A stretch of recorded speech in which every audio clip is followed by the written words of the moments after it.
Hi, welcome to Bench Boost Boys with me, Gav, here with my wonderful associate, Scott. How are you? Hello, I'm well. Good? Good, how are you? Not too shabby. What a wonderful Game Week 5 we had, and we're here for our Game Week 6 forecast.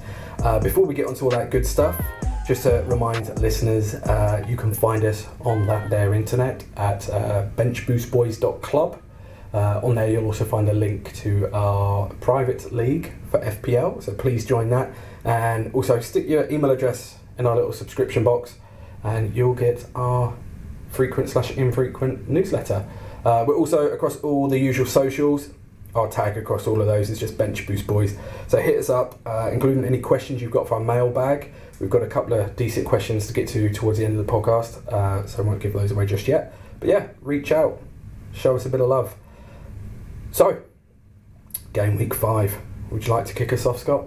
I just want to talk about how good it is to have Premier League football back. Just for a minute, because we had the international break for 2 weeks and it just felt like an eternity to me as an FPL manager.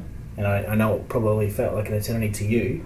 Yeah, I've actually never hated international football more than I have now. And I think there was definitely a big sentiment with that one. It was just, let's get back to FPL, and it felt like an eternity. So yeah, I share your sentiment, but it did come back, and it came back with a bit of a bang. And that said, we talked about this last week, we both played our wild cards, so the international break gave us the opportunity to change our mind on our teams at least 20 times each. I have to tell you just briefly, I only played my wild card like a day before the game week began. I know you did yours early on. It was just me then. I didn't want to fall into that trap of I'm in an hour and making tons of changes, and I'm pretty happy where I landed, but we'll also get to that a bit later. I did make about 20 changes over the week, but I actually landed on the same team that I picked originally when I did my wild card in the first week. Alright, well later on in the podcast I'll be able to ask you the very tasty question, were you happy with where you landed? That's a question for later. Merseyside derby. Everton versus Liverpool. 2-2. Yep, I think as well, I pretty much said that last week. There will be goals, and there were goals. There were some really, really big moments in that game too, and one of the biggest moments in the game wasn't a goal. It was Van Dijk's injury when Pickford came in flying and just took out his legs. Yeah, a small update on that one as well. It's been announced that Pickford won't receive any punishment in retrospect for that, or his part in that. He got away with it. But Van Dijk gets knee surgery, so gets everything. Pickford gets nothing. Yeah, interesting point for me there from an FPL perspective, and it's really easy for us to kind of think that everybody's thinking the same way, but I feel like a lot of people this season are definitely trying to go for the 4 or 5 fullback way of doing things. Of course Van Dijk isn't, but I'm sure plenty of people do have him in their team because, you know, supposed best centre-back in the world playing for reigning champions. But I think people will need to get rid of him now. Yeah, we'll talk about that after the break, but we will talk about right now the goals. So obviously Salah got a goal, everyone was expecting that, and again, Dominic Calvert-Lewin. Yeah, I can't help but to mention as well that did Calvert-Lewin boss Gomez a bit once Van Dijk had left the pitch? Like, would Van Dijk have handled him? I think that's a concern for all Liverpool fans, is that Gomez is not going to stand up to, players the same way that Van Dijk does. Is there a better option at centre-back than Gomez at the moment for Liverpool? We're probably not going to get too far into that because that's more football analysis and we're talking about fantasy. But Robertson got an assist again. He did, for me as well, proving once more that so far this season at least, he's been the bigger pick than Trent Alexander-Arnold. He's doing, from an attacking perspective, he's really coming on leaps and bounds, and he was involved. He was the guy marking Calvert-Lewin initially for Calvert-Lewin's goal, but that's not really what Robertson's about. He was fantastic. Yeah, no, and Rodriguez again, James Rodriguez got an assist, for Keane. So it was really good to see Rodriguez taking every single corner for Everton, which obviously puts his prospects for getting assists regularly up a lot higher. And also, we have to talk about Mane. Yeah, the guy. I mean, it's no secret that he's a fantastic player, but we always talk about that gap, bridging that gap between being a good player and actually scoring points in FPL, and I think that gap with him this season now is closing. Phenomenal player. So for your Liverpool defenders as well, Luca Dean got himself another assist, which is really good to see. Everton defender Dean. That's what I said. You said Liverpool, and Everton fans are going to be furious. No, they're all the same to me. Ooh, just different colours. You're digging a hole. But yes, Dean was fantastic. Him and Rodriguez for me were probably the standout players. Obviously worth mentioning as well that Richarlison got sent off at the end of the game. Yeah, and Richarlison, hasn't exactly been scoring too many points for FPL assets. So if you were ever sitting on the fence with respect to Richarlison and DCL, I think it feels like an obvious choice now, but again, we'll probably get into a bit more detail later. So next up, Chelsea versus Southampton. I obviously played my wild card, and I have to say Werner and Havertz were two players that didn't make the cut for me. Same. And we touched on it last week. Havertz looked like he was coming good, and Havertz came good. He got himself a goal, but Timo Werner, 2 goals and an assist.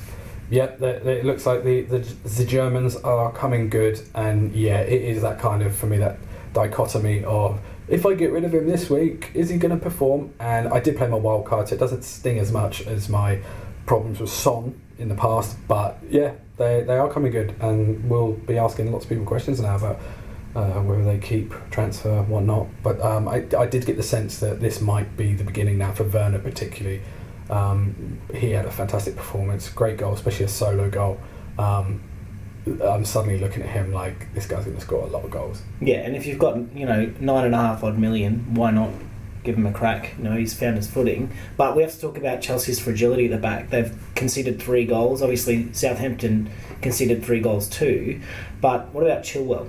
So I'm a big fan of Chilwell, and if you can make the values work, make your money work, I would say go for Chilwell.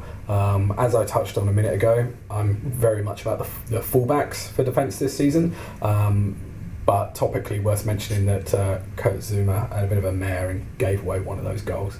But yeah, Chilwell definitely a good one to go for. And the week before, Zouma actually had scored a goal too. So there we go, swings and roundabouts. Shea Adams, not too bad of a differential choice, but obviously the most common pick within that Southampton lineup is Danny Ings, and he did get himself a goal. Makes sense. He kind of proves it each way, like each time he plays. Of course, he's not scoring every single game, but Ings is that kind of player. He's like the good old-fashioned centre forward, and he is going to get goals this season, and he proves it. Yeah, and another player back at Southampton is Theo Walcott, who got himself an assist. He actually played really well the entire game. Yeah, and when I watched that game, I thought he'd scored the goal. I didn't realise that it had hit someone.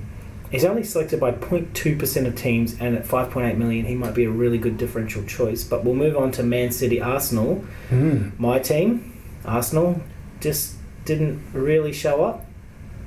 Yeah, obviously the big talking point was before the game, De Bruyne was ruled out. Oh yeah, and there were a few people that were stung by that who had him as their captain choice or their vice captain choice. I know, and because that wasn't me, I did have a bit of a cackle at that, but easy mistake to make. Yeah, a little bit of a boring game, but from an FPL perspective, Sterling did score a goal, so if you had him as opposed to De Bruyne, that's obviously a talking point. But the other big one, Sergio Aguero back.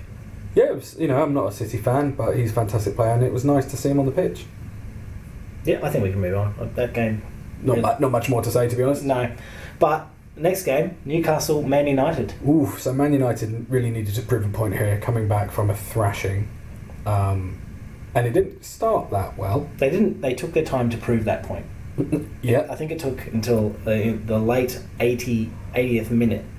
But prior to that, if you were holding on to, Fernandes, you might be sitting there going, this guy. Yeah.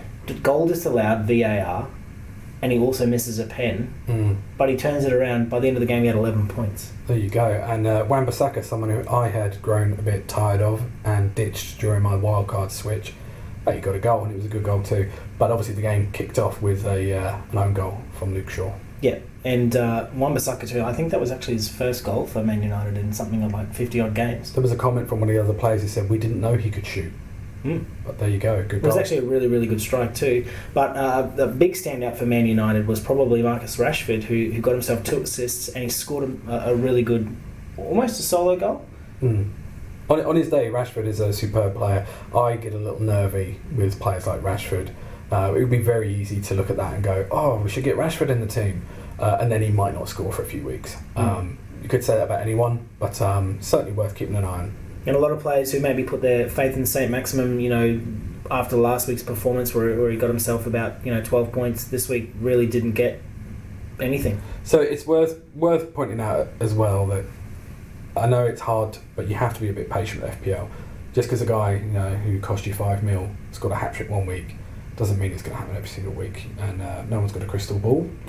But it's not going to happen every week. No. Sheffield United vs Fulham, we knew this one was going to be a little bit boring, but in the end, it was actually a pretty good game of football if you really like seeing Mitrovic fail. Oh, yeah, absolutely. Bit of and it's very easy for a throwaway comment for me to make, but you kind of look at that game and go, oh, dip of form for Mitrovic? Is this, if you've got him because you thought he was a cheap third option for your striker, is this a point where you go, oh, maybe not? And there are definitely probably better options out there for $6 million strikers. Missing the penalty and then going on to concede a penalty, when he late challenge. But at the same time, one thing I want to touch on with this game was Lookman. Now, he came, I think he's on loan from RB Leipzig? Yeah, and we talked the other week about this game coming up and that we felt that in the transfer window, Brewster to United, Sheffield United seemed like a good bit of business, and Fulham had gone for Loftus-Cheek. We completely missed the fact that on loan Fulham had taken Lookman, and we didn't look at Lookman, and he's got a fantastic goal. Yeah, that was a really, really stunning strike. Brewster did come in the 64th minute, so if you did fork out $4.5 million for Brewster, it wasn't all lost. He might have taken himself a point, but it's unlikely. My only thing with Brewster, and we talked about Brewster Watch, we're going to keep an eye on him because at that price, even if it was to go up a couple of $100,000, it still looks like potentially good business. I'm sure he'll find his way into the team. Only thing, and we'll touch on this later, some tricky fixtures coming up for Sheffield United. Absolutely. The next fixture was Crystal Palace Brighton.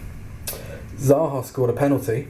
Yeah, and so Zaha, that takes his tally to 4 goals now in 5 games. So as far as $7 million midfielders go, he's actually not a bad pick. How do you feel about the fact that he didn't exactly have a vintage game, but he did score? So when we look at it through FPL optics, you look at it on a bit of paper, and yeah, he scored plenty of points for the games that he's played. But if he's a penalty taker. Yeah, so if we're looking at it purely from a fantasy perspective, Zaha, $7 million, not a bad pick. If you're looking at it as a manager, he hasn't been playing the best football, and he really didn't really stand out in that game at all. Brighton, we've talked a lot about Brighton in the past having some really good attacking players: Tarek Lamptey, Trossard, Malpay. Yeah, and I had him, and I was hoping for a goal. It didn't come, but again, kind of echoes the sentiment that it's not panic stations. No, but if you had Zaha too, bonus point system, he also got a couple of points there. So we'll move on to Spurs West Ham. Spurs West Ham, what a match! Yeah. There were two things, and they're the obvious things that stood out in that game for me. Kane and Son, what a partnership! Like those guys, they just string it together. And again, Kane with the assists. And I don't know if this is just further proof of them gelling, or if it's something tactical they're doing on the training ground. But I'm here for it, and I'm not even a Spurs fan. And then the other point was, and this is more specific, that Lanzini goal. Oh. That Lanzini strike was just top draw, hit the crossbar and the upright, and then just outward swing. Oh my god, that was just like straight off the school playground. That one. Picked himself up a nice yellow card too for taking off his shirt. Well earned. I think I did read some. I think it was on the official website actually. Well done to the 16 people that captained Lanzini for that goal. So no, it was a really good performance by both teams. Although you'd have to say Spurs gave the game away. West Ham came back with minutes left. I would say that Spurs will probably be the more upset. In fact, if you watch that game, you could see when Lanzini's goal went in, the entire West Ham bench, including David Moyes, Grandpa Moyes, went absolutely crazy. And Spurs are going to be a bit like Chelsea against Southampton. They're going to be disappointed to have capitulated. But purely from an FPL standpoint, a lot of owners of Son, a lot of owners of Kane. I think about 33% of people own Kane, about 43% of people own Son, and they were rewarded. Those people that bought, Son in, I believe he was, again, one of the most transferred players. He's always one of the most transferred, whether it's in or out, rewarded with 1 goal and an assist. When we're talking as well about this Spurs link-up play, another one to look at, and it's definitely one of those case of if the finances work, is Reguilon. Yeah. In defence, purely because his link-up play is awesome. He's going to get assists. He's 5.5, which I think is actually pretty good value for someone who's going to do it. And I think we're going to see more of that. So he's on the watch list. He's an expensive midfielder. He's only owned by 2.7% of people, so he's a little bit of a differential. Leicester City, Aston Villa. Fast forward to the 90th minute because that's all you really need to do, unless you have a lot of Aston Villa defenders. Barkley. Yeah, and we mentioned him last week, and it's one of those funny ones where we both said, oh, he's worth looking at. I think Barkley will do well. Neither of us actually picked him, but he got the goal. And as you say, it was right at the death. And there was 6 games, I think, this game week, where there were goals in injury time, or what they now call added time. Barkley, great goal. Not much out, and McGinn gets the assist. McGinn's been looking good this season. If we're looking at Aston Villa players, I myself brought in Ollie Watkins. Didn't start him, he sat on the bench for me, which was probably a good decision in hindsight. But I was looking at Tyrone Mings, got himself, a bonus point. And obviously the clean sheet, so he got himself 7 points. Prior to that, game week 2, game week 3, 10 points and 12 points. He's 30 points total for the entire season so far, which for a $5.1 million defender, I regret not bringing him in. I'm going to be honest with you. My policy of having 2 players from each team, I think I might throw it out the window eventually. Interesting. We'll have to see how that goes. West Brom, Burnley. Should I just keep? Well, I don't mind saying that my notes for this game simply said, fuck off. Yeah, mine said yawn. Leeds, Wolves. Alright, obviously I'm a Leeds fan, so, disappointed with the result. Nasty deflection. Jimenez goal. Jimenez, a lot of people got in their team, I've got in my team, so happy from an FPL perspective. Unfortunate deflection really off Calvin Phillips' head. Leeds, the majority of the possession. First half, I think Leeds had almost 80% possession. However, as we know, you don't win games with possession, you win games with goals. And Jimenez is getting great returns for anyone that owns him. But I do want to talk about Kilman, because Kilman was the player that got the assist. He's a defender that sits at $4 million, only owned by 5% of teams. And he's only played the last 2 games. He didn't even feature in the first 3. And I feel very much like his performance against Fulham in game week 4 earned him his spot. And he performed again. Yeah, and not only did it perform again, at $4 million, anyone that's sitting there with Tyreek Mitchell, who's obviously probably going to be eventually replaced by Van Aanholt, or done, if you like me, for Burnley, when you're sitting there going, I only have $4 million left for a defender, Kilman's an obvious choice, because Wolves have some really good fixtures coming up. He got the bonus points in this game. He scored 21 points in the last 2 games at $4 million for a defender. You'd be crazy not to get him in. So I think I might even take a look at him this week. But I did have Seiss in this game, and Seiss got himself a bonus point as well as a clean sheet, 7 points for me. So pretty happy there. There we go. Right, I think we should take a break. Come back, talk about how we did. Go. We'll be back.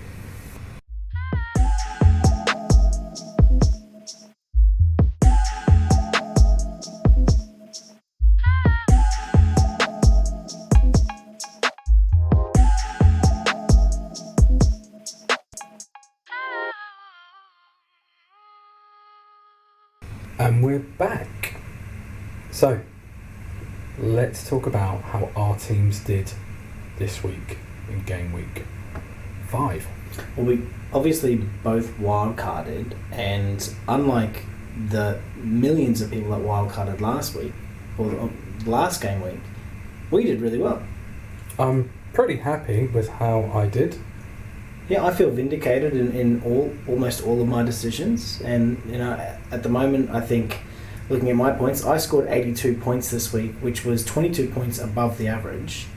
I'm really happy with the way every single one of the players that were out on the field of mine performed, except maybe a couple, but they didn't do too badly. They were one goal away, either side, attacking or defending, of actually scoring a lot of points. Castagne, obviously playing for Leicester, they only conceded one goal, so he was a couple of minutes away from getting those clean sheet points against Aston Villa.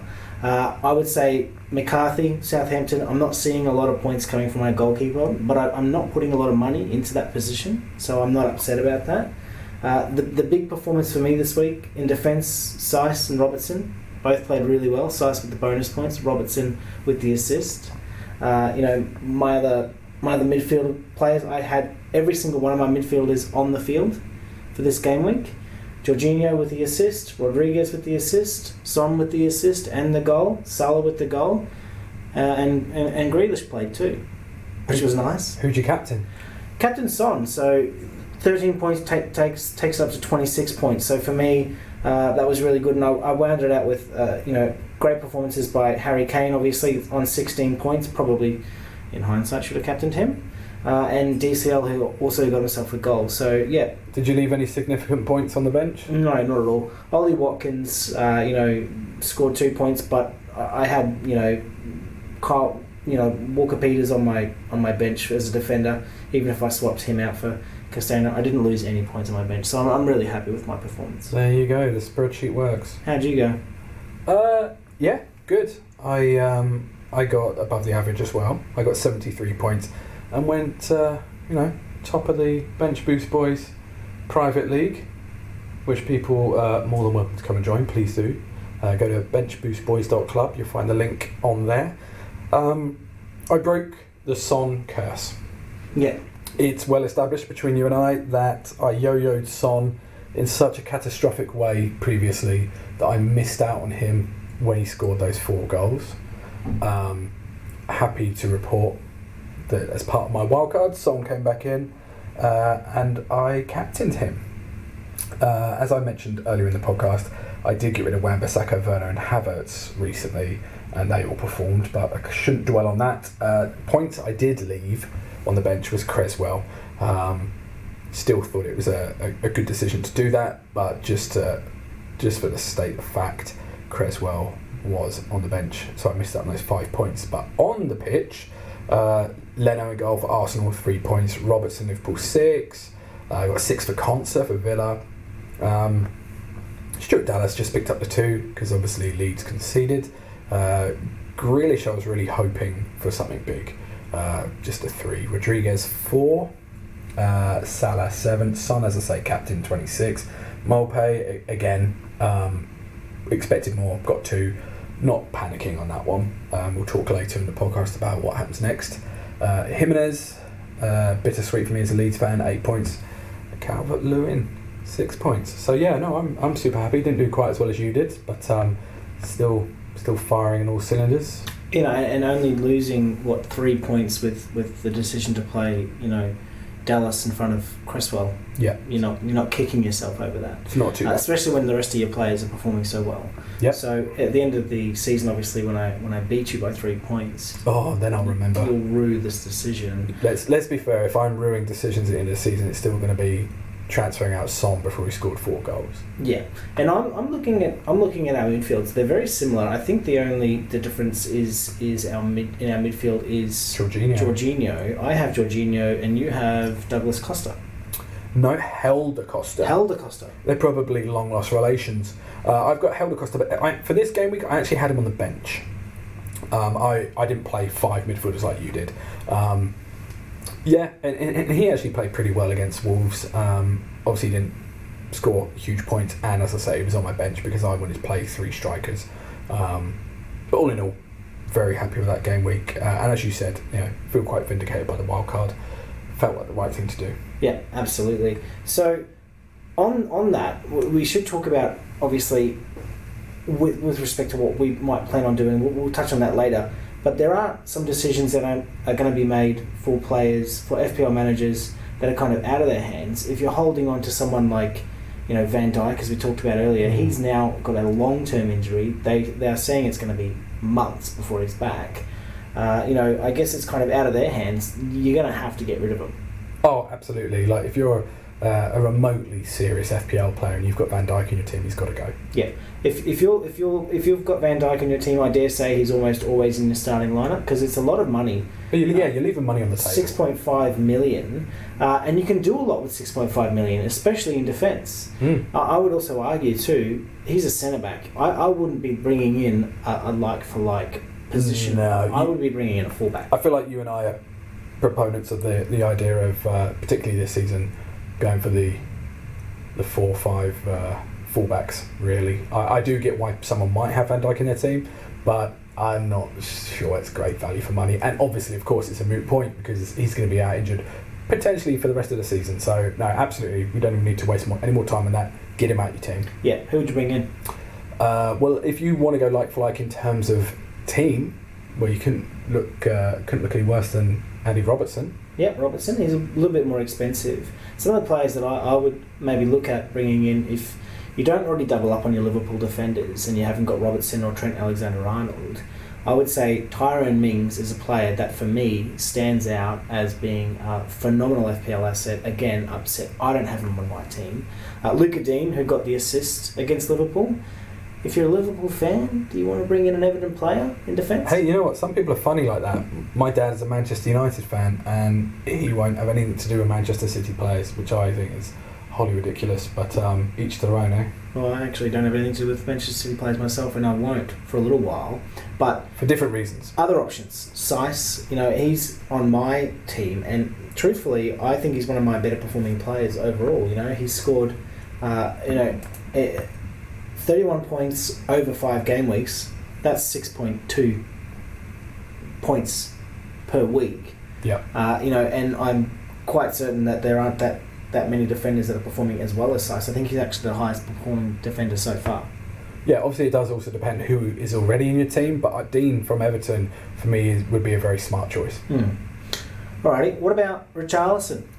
Well, he's out for 3 games now after that red card. I'll tell you what, that's when you really feel the pain of a player getting a red card, is when you're playing FPL. 3 whole game weeks, that feels like a lifetime. So again, in my mind, he's got to go. And I feel bad for you if you've got Van Dijk and you've got Richarlison.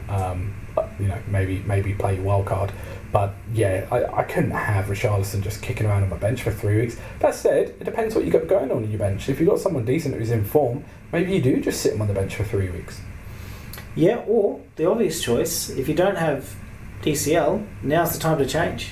Yeah, again, that's kind of plays into the idea of some people, particularly in the same position, don't want 2 players in the same team. If you do feel like that, yes, now would be the perfect time to go for the cheaper Dominic Calvert-Lewin. Yes, cheaper.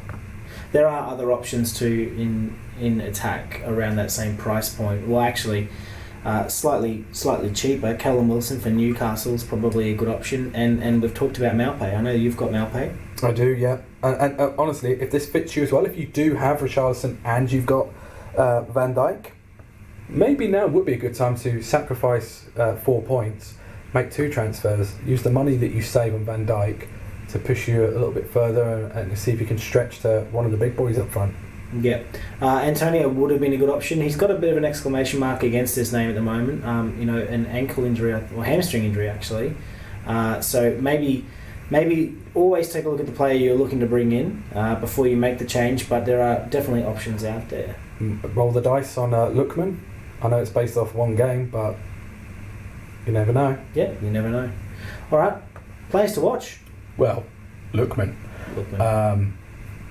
Yeah, we as we mentioned earlier, pardon the pun, we overlooked Lookman. It is only 1 game, but you know what a start. Yeah, that goal that Lookman scored, I mean, if you go back and have a look at it, one of the goals of the season so far as I'm concerned, he ran straight through that defence and then just hammered that ball into the top corner. I think, as the commentator said in that game, no keeper in the world saving that one. We've got Bruce on our watch list. Personally, I feel like Sheffield United, like, first of all, we don't know if and when he's going to slot into the first 11, and the next 3 fixtures or so for Sheffield United are pretty tough.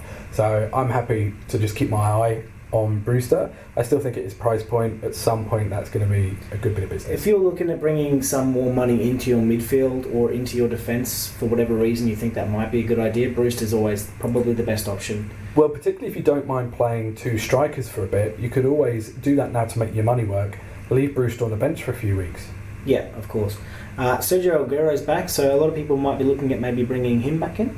Yeah, wouldn't blame them. I'm not sure how long it would take for him to get up to speed, but there's, everybody knows his quality. And Gareth Bale came off the bench, looked a little bit unfit, but had a really good scoring opportunity, missed the goal, but he looked sharp. For me as well, I'm very much a cautious watcher on that one. I know it seems a bit of hopefully a self-fulfilling prophecy from Bale's point of view, but I want to wait until he genuinely is firing all cylinders. Particularly, as we've mentioned before, he's more expensive than Son. Yeah, and if you're more expensive than Son is the top goal scorer for the entire game at the moment.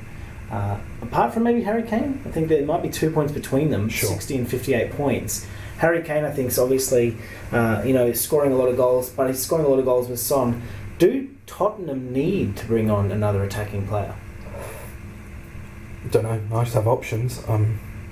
Great question. Yeah. They do have options. Lucas Moura came on as well for Son late in the game at the weekend. There is obviously this anticipation that perhaps Kane, Son and Bale become this absolute trio unit for Spurs. A deadly threesome, if you like. But we'll see. Again, for different reasons, at the absolute opposite end of the scale. I'm watching Bale, so opposite to Brewster, who's cheap as chips. I'm very much happy to just wait until Bale starts banging him in for fun like Son, and then perhaps he'll become an option. Yeah, I transferred out Timo Werner and I transferred out Kai Havertz. Would you bring him back? With my wild card. I was reluctant to get rid of Havertz, but I needed some of that 8.5 million for some of the options I wanted. Of course, I wanted to bring in Grealish, Rodriguez, Salah and Son, and that's a lot of money. We're looking at a lot of money for those 4 assets, so I did have to sacrifice Kai Havertz, but he's back on the radar for me as far as I'm concerned because of that performance that he did. Yeah, absolutely. I don't want to jump the gun. We are going to talk about what our moves are for the upcoming game week.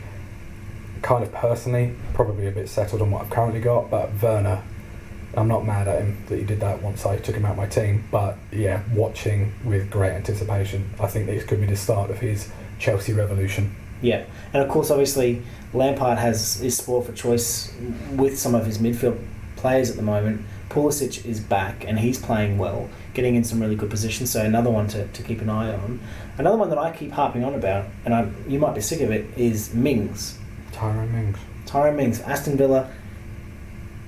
As a defender, he's 5.1 million, but scoring points, week in, week out, and as far as I'm concerned, if you're looking at another option to potentially replace Van Dijk, Mings, I'm going to have to say it again, put him at the top of your list if he's not there already. It's probably a good point for us to reiterate the sort of things that we harp on about, which is try and watch highlights of games if you can't watch full games. That's where you start to spot some of these gems, because as we said as well, you do need to be patient.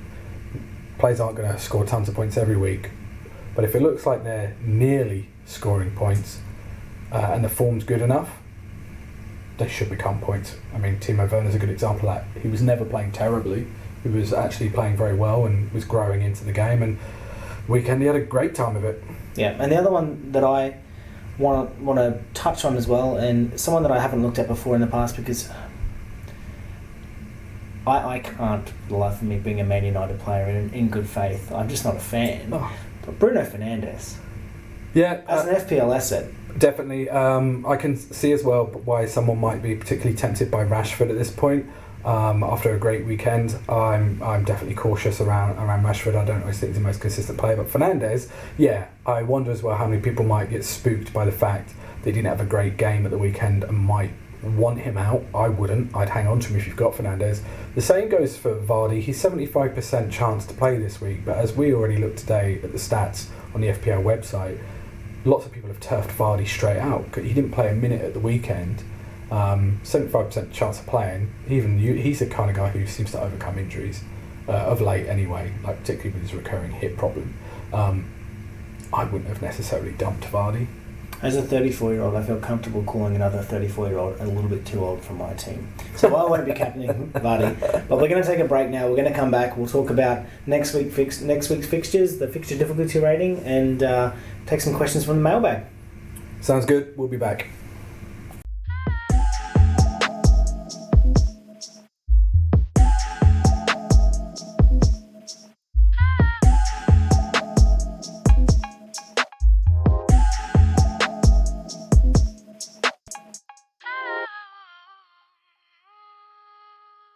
We're back from the break, so now it's time to talk about game week 6 fixtures. Do you want to kick us off? I do. We'll start with the first fixture, Aston Villa Leeds. Mm-hmm. I'm going to say it's going to be really good to see some of my assets getting some points. Grealish, Watkins. I'm going to ask how you feel about that as a Leeds fan, knowing that your team is probably going to be conceding some goals for my benefit. Yeah, thanks for that. I'm sure as an Arsenal fan, you probably see it the same way. Like, for instance, when I was watching the Leeds game against Wolves and I had Jimenez playing, obviously from an FPL point of view, I want to see Jimenez get some points, but I still want Leeds to win. So I often end up doing these mental gymnastics that go, oh, it'd be good if Jimenez got a goal, but then Leeds won 5-1. Do you know what I mean? That's part of the reason I actually don't have any Arsenal assets in my teams ever, because I don't want them to let me down twice. So with respect to this Aston Villa Leeds game, I'm looking particularly at Grealish's performance. He obviously didn't really accrue too many points in the last game. Ross Barkley did get that goal. He scored 2 games in a row now. Ollie Watkins didn't score after scoring a hat-trick against Liverpool nonetheless. And again, Tyrone Mings is one to watch. So as far as this game's concerned, I'm looking at those 4 players, particularly from an FPL asset perspective. For me, I want Grealish to do well. I'd love to see him getting some more assists for Ollie Watkins. And, again, if I'm going to look at potentially bringing in Mings eventually, I kind of want to see him continue to do well, or potentially maybe a slump in form and bring his price down. I feel like, again, as the resident Leeds fan, Leeds are coming off a loss, although it was unfortunate, a deflection, and they bossed Wolves for a lot of that game. Away to Villa, who are flying high, it's a bit touch and go, this one. Sometimes what happens in those situations is it ends up being a bit of a bore draw, but we'll see, because there are some players in this game, particularly Villa players, who are doing very well in FPL.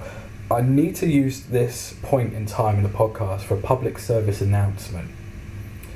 If you've got Barry Douglas in your team, and there are a lot of people who seem to pick him as a cheap 5th choice defender at the start of the season, and then he just stayed there, please take him out of your team. He's gone to Blackburn on loan. He will not score you any points. And you should be alerted to that, because there'll be a big red mark against him in your team now.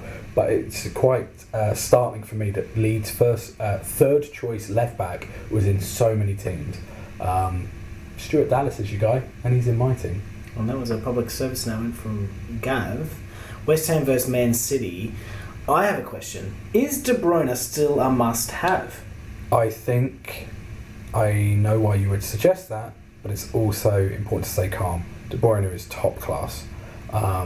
If you are panicking and you want to switch him for another City player, maybe now's the time to move your team about a bit and see if you can get Aguero in, or just go for Sterling perhaps. Is Sterling classed as a midfielder or a striker? Sterling's a striker, a midfielder within the FPL game, obviously, but he does play more of an attacking role, and he's actually in good form from an FPL perspective. He's actually scoring goals. He got a goal against Arsenal last week.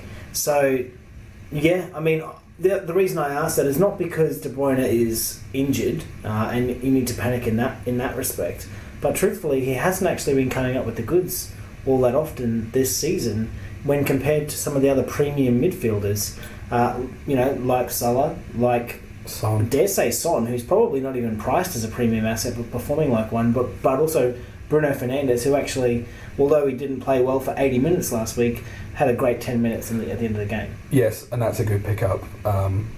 Before the break, I did touch on the idea that Fernandes didn't have a good game. He had a perfectly fine game. But as you say, it's important to look at these things through the lens of, as you use the word, premium.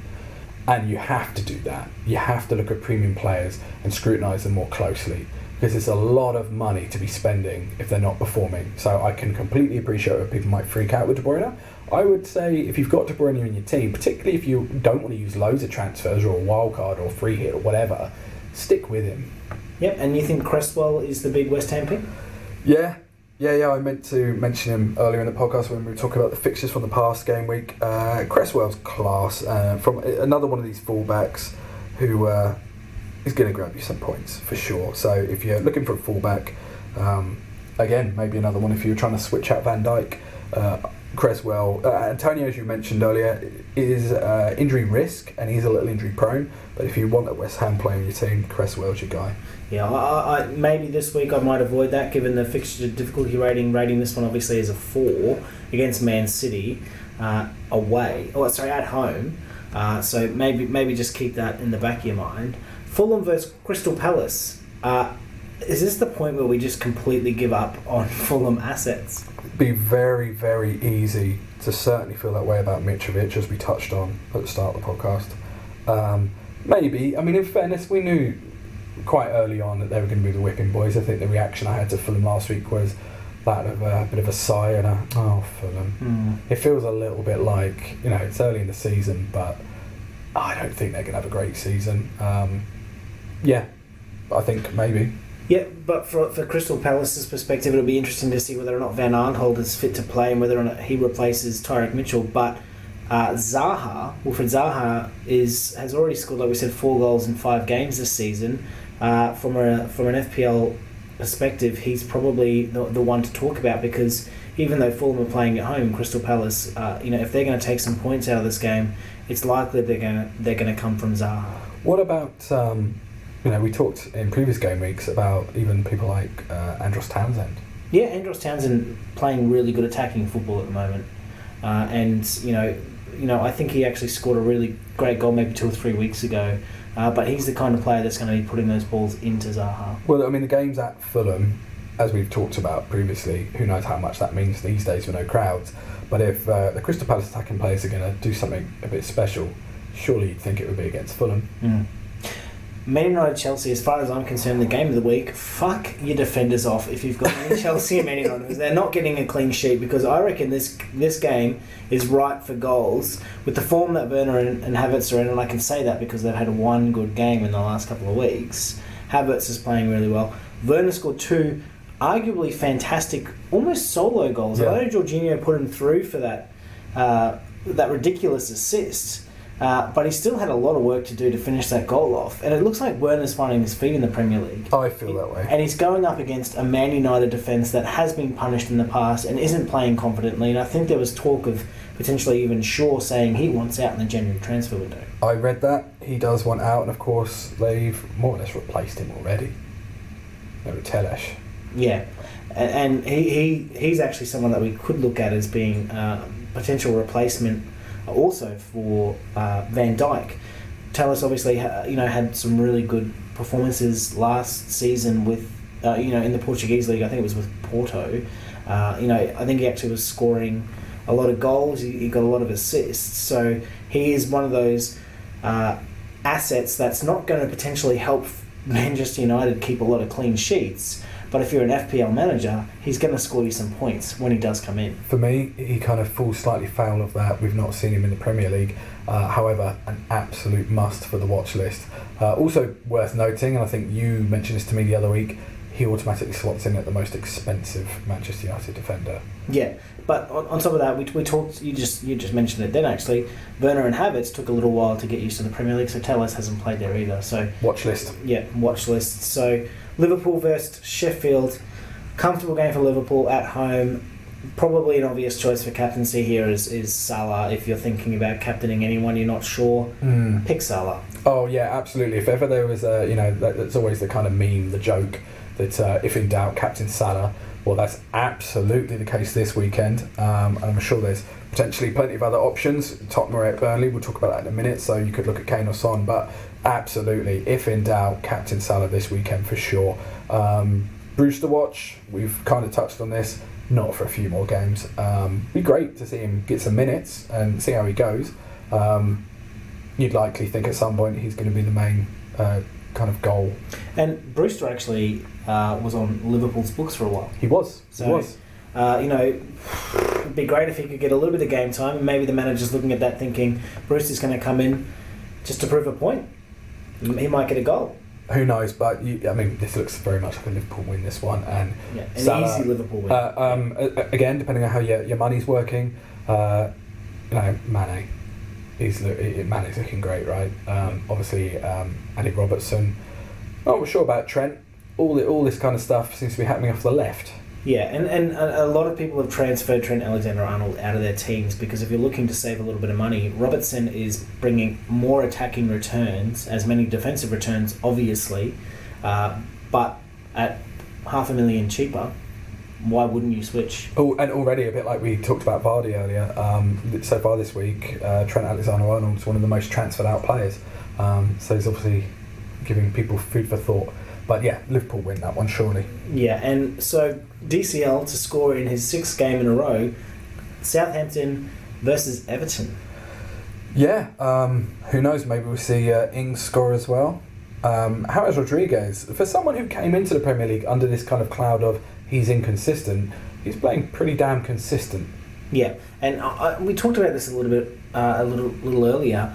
He takes every single corner for Everton, and when you're looking at FPL assets, you always look at the penalty takers, but you got to look at the set piece takers. And a corner, even though it's not a free kick, is a set piece, and it counts for an assist. So if he's putting a corner in, as he did on the weekend for Keane, that's 3 easy points.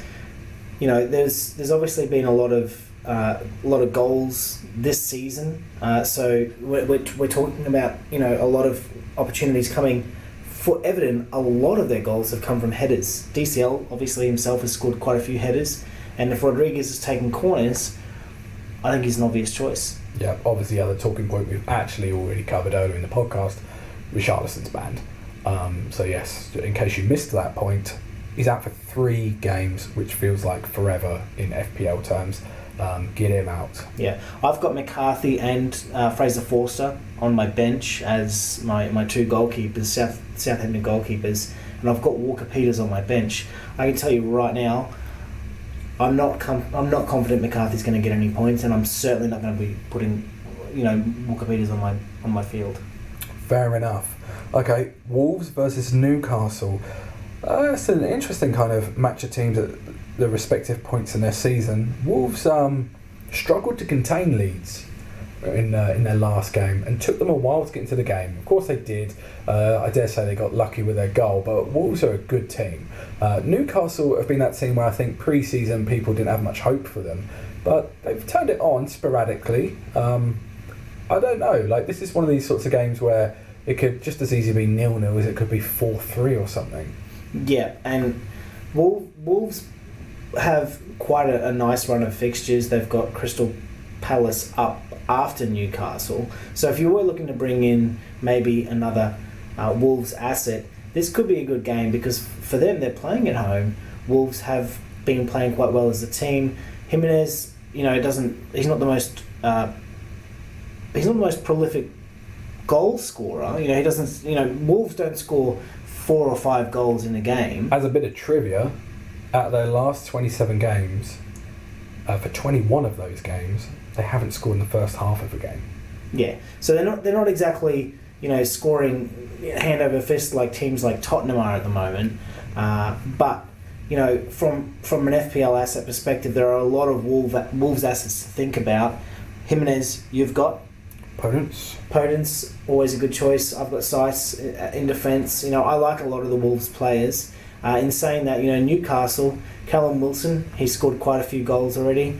And on top of that, St. Maximin had a bit of an off game in the last game, but prior to that, scored 12 points. Him for me, if it works for you at the price point, even if St. Maximin's the kind of guy who's going to perform every other game, it's probably still going to be quite a good return. Yeah. Arsenal Leicester. So my team's playing against Leicester at home. look, I'm used to being let down. I don't have any Arsenal assets on my team. Again, I'm spoken about the fact that I don't want to get let down twice. I don't know. Aubameyang's actually being transferred out by a lot of FPL managers. Yeah, I feel like there was a huge expectation. Again, talking about that whole idea of like premium players, he's definitely a good example of someone who has not quite lived up to the premium tag in his recent performances, and yeah, not surprised at all to see him being transferred out. Yeah, and a few weeks ago he signed a new contract for Arsenal, so to see this kind of slump in FPL fantasy form has me a little bit worried as an Arsenal fan, but I like to think that if he's still going to score close to or over 200 points this season, maybe he's someone to look at the back end of this run of games. You know, they've got Leicester at home, Man United away, and then Villa, who are obviously playing great football, undefeated currently in the Premier League in Game Week 8. Maybe Game Week 9 might be a good idea to bring Aubameyang back in, but again, after that, Wolves, and then of course the derby against Tottenham. Who knows? But you can't be messing around with a premium player on the ifs. On the ifs, no. But for me, the big question is, will Vardy be back? Yes. Yeah. That's really important. And here's a throwaway question for you, bit of a loaded one. Are Leicester no good without him? That's a big question. It's a dinger. I don't know. Vardy does score a lot of their goals. He scores the majority of their goals. Obviously, he's involved in the majority of their goals.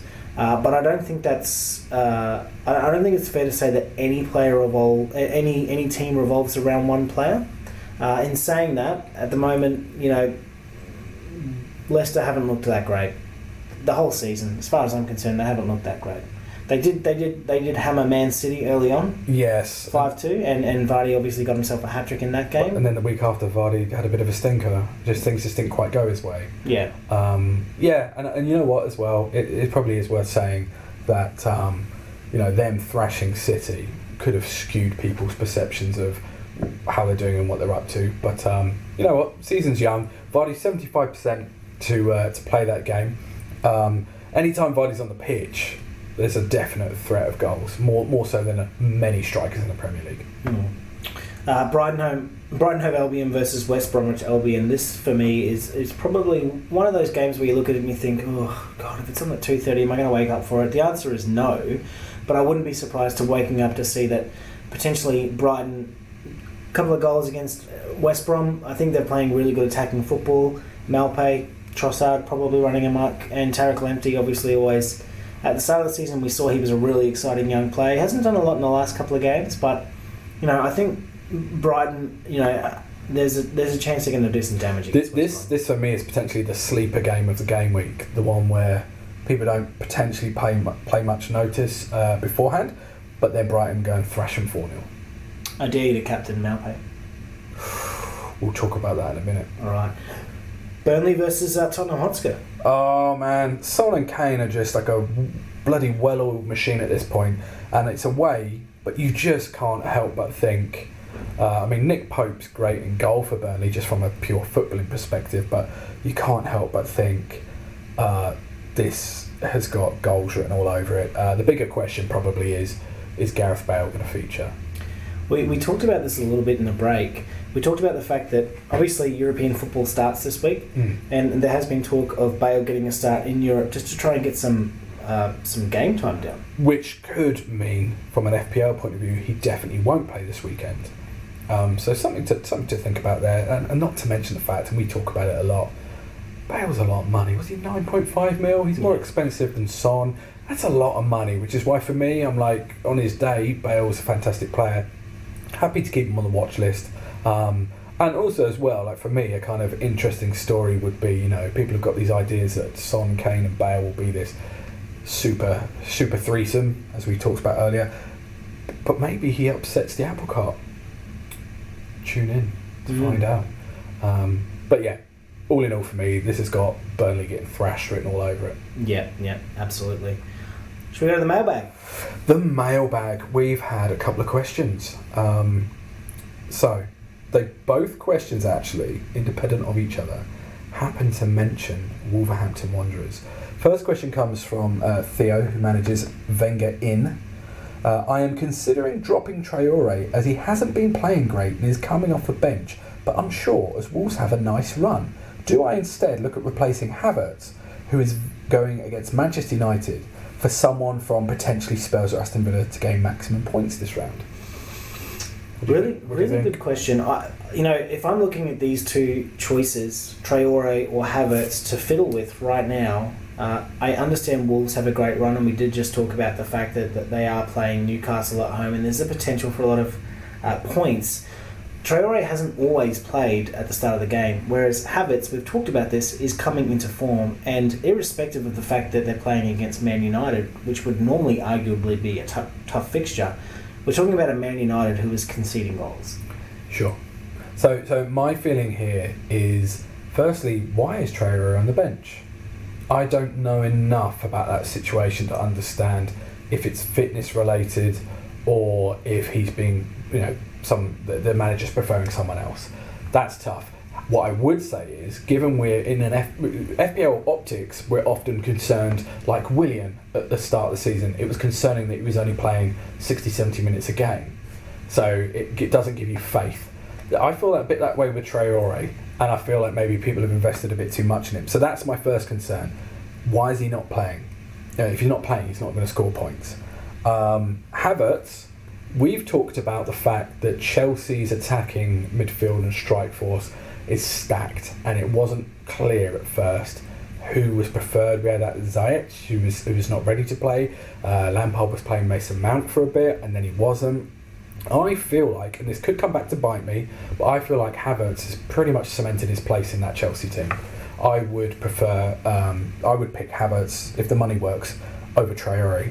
Yeah, absolutely. And if you're still looking to bring someone out of your team, and you are definitely looking at those two players as the only options, and we're leaning towards Traore.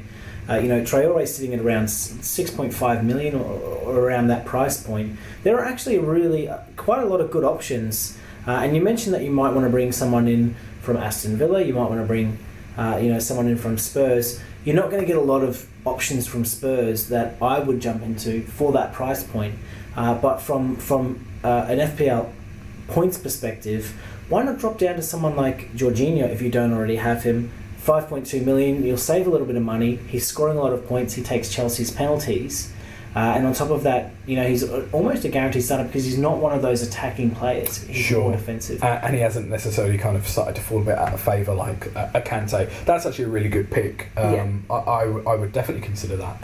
John McGinn also for Aston Villa. If you are set on Aston Villa, he has played all 4 of their games so far for 27 points. So he's averaging some really good points. And we've also talked about Ross Barkley, who's only played the last couple of games for Aston Villa, but he was part of that 7-2 demolition of Liverpool, and he also scored a goal against Leicester right at the death there. So in the last 2 games, he scored 18 points, so 9 points in the last 2 games for Aston Villa. So a couple of options there. I would say, if you want to get a bit cute with your money, McGinn is also a very, very good shout. So those are good options. Now, the second question comes from Ben, manager of Benji's Ballers. He says, Podence versus Traore is quite topical. Podence starts and was probably Wolves' biggest threat last night. He's talking obviously after the game. But Nuno is insistent on bringing him off after 60 to 70 minutes of Traore. As such, neither are really getting the points lots of managers expected. Better off bringing in Jorginho in the same price bracket? It's like he's read our minds. Yeah, well, I mean, Podence is one of those players where if he's the one that's going to be starting, he's going to be scoring, the majority of the points over Traore. As far as I'm concerned, he's got more chance of doing that. And if he makes it past that 59th minute, obviously he gets those points for those minutes. I know there are quite a few serious FPL managers that do get spooked about the idea of players being pulled off. And that came out very wrong. But, stranger things have happened. I'm imagining different things right now.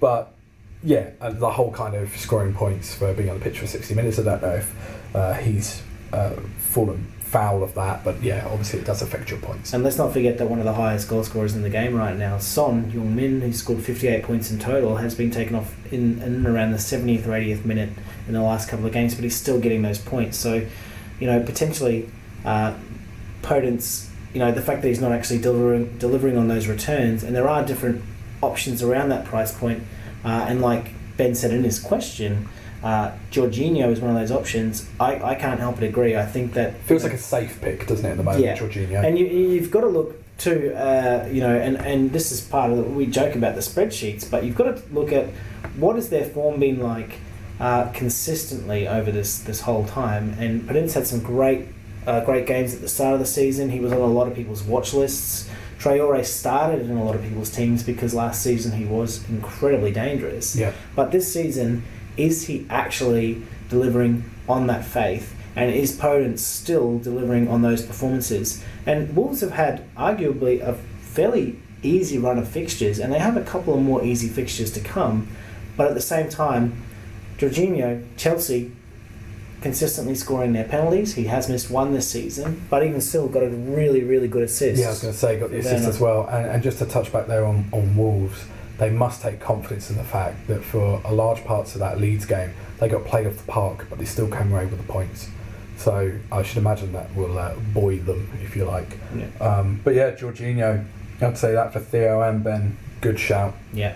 So if you guys have any questions, feel free to shoot those through to us on the email or the Twitter or the Instagram. Yes, Grandpa. Yeah. You can get us benchboostboys@gmail.com. Across all the socials, our name is just benchboostboys. So feel free to send through any questions for the mailbag. And who knows, next time it could be you. Gavin. Yep. What are you doing this week? Might wash my hair. Right. I'm talking about your transfers, your captaincy choices. Are you playing any chips? Are you going to play your bench boost? Oh, that's the question, isn't it? It's always going to be the question. Probably not going to play any chips. No bench boost for me. So I find myself in a privileged situation this week, having just played my wildcard last week, and I feel like it went really well. I look at my team and I don't feel that desperate need to change anyone, which actually is quite cool because it means that I should carry 2 transfers to the next game week. If I was to change something, I suppose I could talk about who I'm captaining and who's going to actually be on the pitch.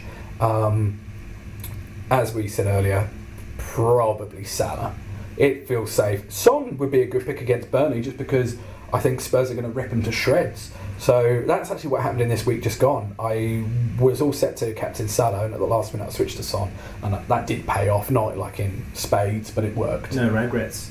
No regrets. Calvert-Lewin against Southampton. I sometimes get a bit worried about captaining a striker. As much as Calvert-Lewin's having a great season, what happens if he doesn't score any goals?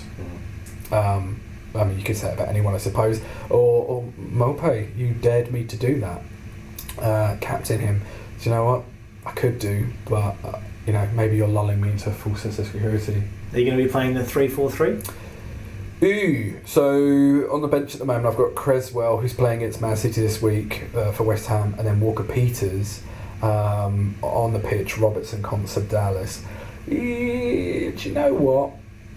Looking at it from the bench perspective, and who might not perform or who might find it tough in my team this week, the people with the toughest games are probably already on the bench. Creswell, Man City. I know Man City aren't having a great game, and I know Creswell performed at the weekend in spite of the fact that he was playing against tough opposition, but fear and logic probably tells me he stays there. So and Walker-Peters have a really tough fixture against an Everton team that are in form, and they are scoring goals, so you're not going to get a clean sheet off Walker-Peters. I might stick with this. I might stick 3-4-3 at the moment. The midfielder on the bench is Helder Costa. He's playing against Aston Villa on Friday. That's going to be a bloody tough fixture. And ahead of him, I've got Grealish, Rodriguez, Salah, Son, at the moment at least. Yeah. So I think that will probably stay the same. Up front, Mope, Jimenez, Calvert-Lewin. And you haven't settled on your captain yet? I haven't, to be honest. Probably Salah. Depends how brave I'm feeling. So ask me again towards the end of the week when I see you, and then I can tell you about my regrets next week. What about you? Well, I'm the same as you. I was really happy with my wild card. I'm really happy with the team as it sits right now. You can obviously check out the team when you go to look at our league. My only question mark is around Dunn. I had 4 million for one of my defenders. Dunn didn't even play. We talked earlier about Kilman for Wolves. He's played the last couple of games. He's sitting at that $4 million mark. if I'm going to £4 million, I apologise. Pounds, dollars, who cares? If I'm going to look at it, bringing in a transfer, throwing away, the opportunity to maybe bank one like you've just talked about, that's going to be it. Other than that, captaining, look, I think I'm going to lay the faith on Tottenham to demolish Burnley, and as much as I think that Salah would be a really excellent captaincy choice this week, I'm not confident with Liverpool because of that Van Dijk injury. I think that the wheels could come off. We saw it happen against Aston Villa. That said, Salah still. I was going to say he still pulled it out of the bag for himself. But Kane and Son are just playing such good football right now. It's reminiscent for me of early Bergkamp, Henry, Arsenal days, and I say that knowing it's Tottenham. So here's a question for you, a very loaded one. Would you, knowing that I may captain Son and I don't have Kane, would that influence you to captain Kane to get the jump on me? Well, I'm almost certain that I can use reverse psychology over the next few days to convince you that captaining Mountplay is actually the right decision, and I'm confident that it's not going to pay off. So I'm probably going to be captaining Kane anyway. Okay. As far as I'm concerned, the only changes to my team this week that are really, apart from the captaincy decision and swapping it from Son to Kane, is I'm going to pop Jorginho on the bench and I'm going to bring Ollie Watkins on. I think Aston Villa at home against Leeds, Ollie Watkins, and I'm sorry to say this, and that's your team, I think Ollie Watkins is due for a goal. Grealish, I think, is going to have a great game as well. Jorginho against Man United. Look, if a team's going to get a penalty in that game, it's going to be Man United. They get penalties all the time. So that's what my team will. So, okay, from a transfers perspective then, this week the pair of us are going to be massive bankers. Possibly. And next week we'll have 2 transfers to use. Maybe. I might bring in Kilman. Oh. I always like to leave my decision till the last minute. Kilman his price might go up because people might look at the fact that he's scored that many points in the last couple of games, and he's only 4.0 million. And on top of that, the FPL official account did actually raise that point that he is the highest performing defender under 4.5 million. So, his price could go up. Do you know, even from footballing perspective, you love to see it. This guy's coming. It felt very much like he played at the weekend as a reward for his performance the week before, and he kind of paid it back again. And he's classed as a defender in the game. We should point this out. He's actually playing in the midfield. Speaking of which, same with Stuart Dallas at Leeds. Depending on the shape Bielsa's playing them in, Dallas can either be almost playing as part of a 3 centre-back at times, and sometimes Ayling will do that from the right-hand side, or he's basically playing as a left winger. Funnily enough, in the Wolves game, as much as Leeds dominated for large parts, Dallas stayed back a little bit more and Harrison played more as the left winger. But it's an interesting little system Leeds have got there. But yeah, Dallas often is the same. He ends up playing very attacking. And I think from an FPL perspective, it's always good to look at players that are playing out of position for the right reasons, like your defenders that are playing in the midfield, like your midfielders that are kind of playing more of a forward role, like Son, obviously, like Salah, like Aubameyang. These guys are very attacking players. Even look at the position that Havertz is getting into to score his goals. Like, he's basically in the 6-yard box. Right, well, you're boring me now, Devin. I want to go to bed. Yeah, sorry about that. Okay, so Bench Boost Boys, we're wrapping it up for another week. Catch us on the socials, Bench Boost Boys. Email us, benchboostboys@gmail.com. And respond to some of my tweets, for God's sake. Yeah, Scott's put a lot of effort into the Twitter, so we need to show him some love. Get on benchboostboys.club. What a fabulous domain name. And you'll find the link to join our private league on FPL, and you can sign up to our newsletter and look at our lovely graphics supplied by the one and only Baked Lab, who's a fantastic artist. And we will catch you same time next week. Ciao. Goodbye.